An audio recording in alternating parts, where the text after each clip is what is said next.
On the opposite end of the spectrum of Coyote versus Acme, which has come out with like 95% critic ratings, the new Ridley Scott film, Dog Stars, which upon seeing the previews for it, I said, looks like dog shit. I mean, it just doesn't look good. But whatever, maybe it'll be brilliant. Maybe it'll be Ridley Scott's new Martian. Now, I haven't seen Dog Stars yet, but the reviews are now out. And as of this recording, whereas Coyote versus Acme is at a 95, Dog Stars is at a 34. As we go over to take a look at some of the reviews, this is what some of the critics are saying. The Denver Post didn't like it. They said, for all its technical confidence and pleasant faces, the Dog Stars squanders its actors' talents and trades true insight for familiar action. There's little to chew on after the camera pans up to the stars and the screen fades to black. Diego Battle didn't like it. The film takes too many detours, and in that sense, it feels as though the novel might have worked better as a series in an expanded episodic version than this feature film format under 2 hours. Screen Crush did not like it.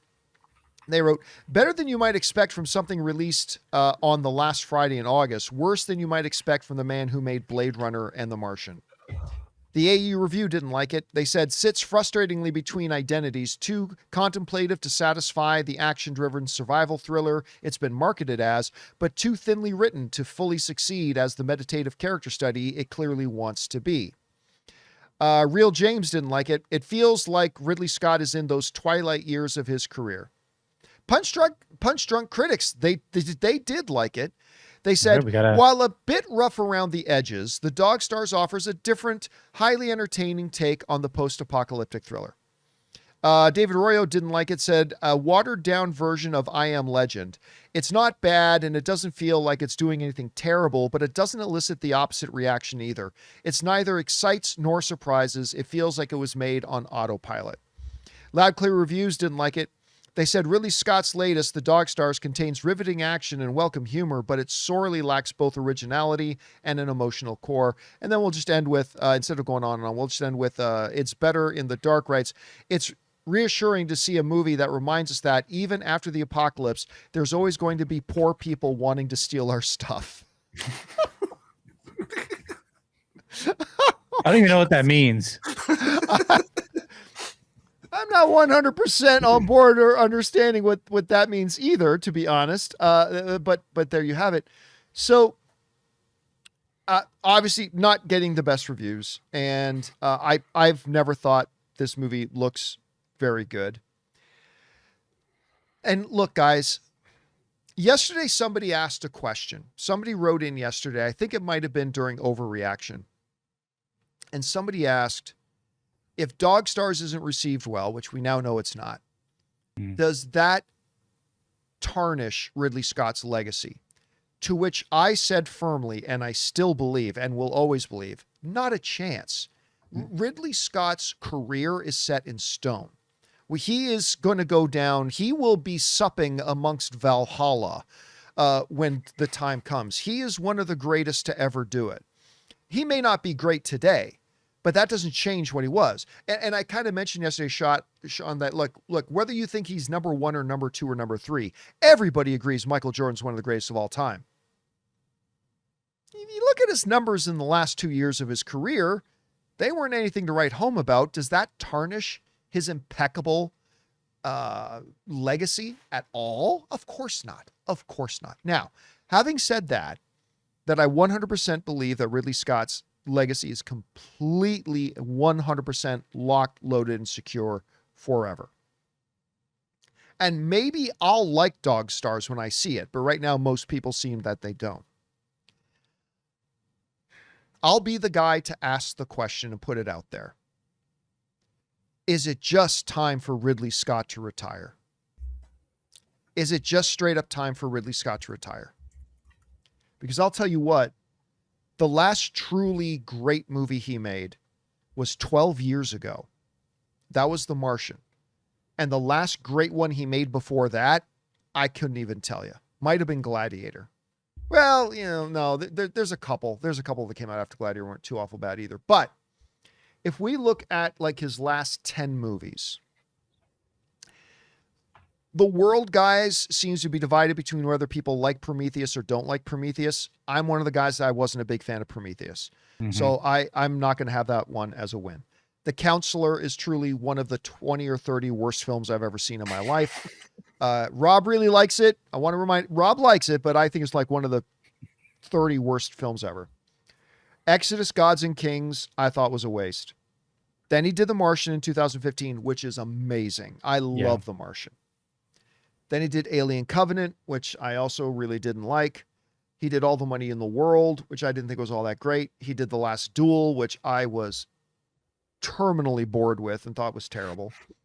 He did House of Gucci, which I don't think was terrible, but again, nothing to remember or to write home about.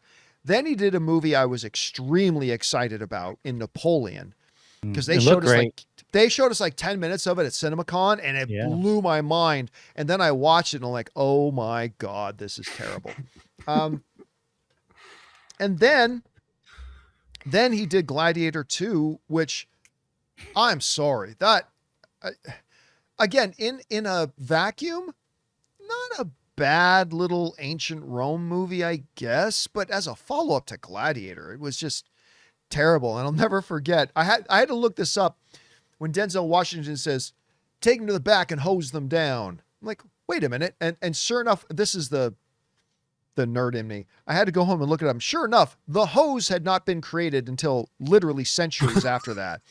So that's a minor thing, but still, I mean, to me, I think he's one out of his last 13. Then we won't even talk about that Robin Hood movie he did with Russell Crowe. And look, he will go down as one of the greatest to ever do it. But it might just be time for him to wrap it up, because I mean, again, not a lot on that list that I think is pure unadulterated garbage, like The Counselor, but I don't think anything else on that list is like pure refuse. But most of it isn't very good. So I don't know, Sean, first of all, are you surprised to hear about the reviews for Dog Stars? What were you kind of expecting the response to it would be? And then, look, I'll put you on the spot. I know you're not the one putting the question out there, but I will, and I'll put you on the spot again. I'm asking the question about whether it might just be time for Ridley Scott to take an extremely well-earned retirement from doing this. I don't know. What do you think? I mean, he's 88 years old right now, and his birthday's in November, so he's going to be 89 in just a few months. And he's earned it. He has earned retirement. And if his retirement is making movies, I guess he's earned the right to continue making movies that are below average, just because if that's what he wants to do. But yeah, I mean, you look at his last 15 years, and there's one movie in there that is universally loved by audiences and critics. There's a few more movies in there that I'd be a little bit kinder to than you were to, but not that I loved them either. There's only one in there, The Martian, that was like, man, that's a classic Ridley Scott film. And it is so good. Mm-hmm. Oh, yeah, I mean, rewatching it a couple years back, it's like, no, this is just as good as I remembered it being. And you look at his career, and he put out all-time great movies in the 70s, 80s, 90s, zeros, and then Martian a decade ago. But for the most part, in the last 20 years, it's just not that anymore. It's just like the same excitement. Oh, a new Ridley Scott movie. Right. It doesn't mean at all what it used to mean. Like, you just look at the track record, and there's so much more disappointment than awesome. And so I was, generally speaking, pretty excited because I like the cast, and it seemed like a genre that's a little bit safer for him to try and do something good. But I don't know. You trying to even understand what exactly it is that his movies keep being so blah, even when tackling genres that should be easier to like pull off and do something good. But even you read the reviews from Dogstar of that. It can't decide if it wants to be the action movie or this contemplative character study. And that almost kind of feels like the tension that continues to be in a lot of these failures of, you know, it's an alien movie, but is it trying to be not an alien movie? Or there's always like this weird tension in them that he can't decide what he wants the movie to be, or the screenwriter couldn't figure it out. And so you get some beautiful shots, but a movie that's kind of confused overall as to what it's trying to do and accomplish in a way that in past decades, he was able to merge his ideas and his pop sensibilities together much better. And he just hasn't been able to do that nearly as well the last 20 years. You'll see. He's going to book Bam Bam and knock your socks off. There it is.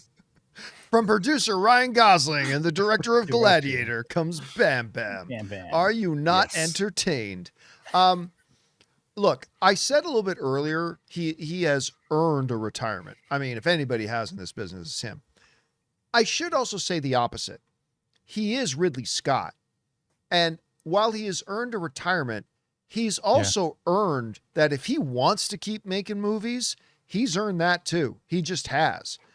But if people are willing to put up the money, then it's none of our business. That's the point, though. Like, if I'm a studio exec at this point, am I willing to put up $260 million for, or $360 million for a production and a marketing budget for a Ridley Scott movie today? And maybe if you're Annapurna, which we didn't talk about today. Well, yeah, Annapurna, who just laid off a bunch of people. By the way, that seems to be the more talented Ellison, is the one over at Annapurna.